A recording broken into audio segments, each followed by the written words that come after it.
రకరకాలుగా సామాజిక వర్గాలను సైతం ప్రలోభాలు పెట్టే మేనిఫెస్టోలు కూడా కనిపించేటివి. కానీ ఏం జరిగేది? ఎన్నికలు అయిపోయేసరికి ఆ మేనిఫెస్టో తీసుకుని పోయి చెత్తబుట్టలో పడేసే పరిస్థితి.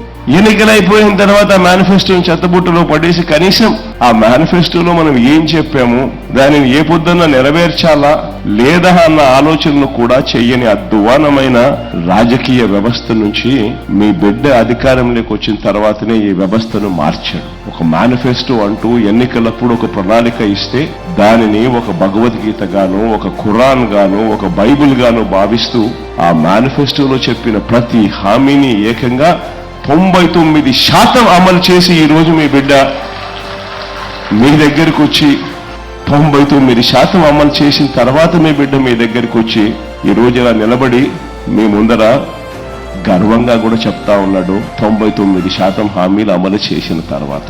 నేను ఈ విషయాలన్నీ కూడా ఎందుకు చెప్తా ఉన్నాను అనంటే, మీ బిడ్డకు అబద్ధాలు ఆడడం రాదు, మీ బిడ్డకు మోసం చేయడం తెలియదు, ఈ రెండూ మీ బిడ్డకు తెలియదు.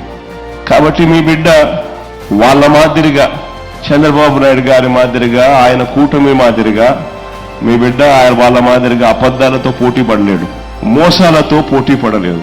ఎందుకంటే వాళ్ళు ఎలాగూ చేసేదే లేదు కాబట్టి, ఎలాగూ చెప్పడానికి ఏముంది, నోటుకు అడ్డేముంది, అబద్ధాలకు రెక్కలు కట్టేస్తే సరిపోతుంది, ఎలాగూ చేసేది లేదు కదా అనే మనస్తత్వం వాళ్ళది.